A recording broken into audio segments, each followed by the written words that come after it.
সেটা আগে বের করতে হবে। সবার আসলে পড়াশোনার ধরন এক না। আমি একটা রুটিন বানাই, আমার রুটিন অনুযায়ী অন্য কেউ পড়াশোনা করে সে কিন্তু পারবে না।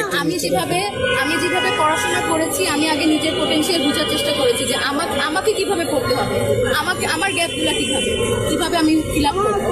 ওই ফিল আপ মনিরে, মুই এটাও মানলাম তুমি ভালো পড়ালেখা করছো দেখে তুমি A+ পাইছো, কিন্তু মনিরে এত বড় আর কি এত বড় বড় ক্যামেরার সামনে তোমার কি পেন নেওয়া লাগবে গো মনি?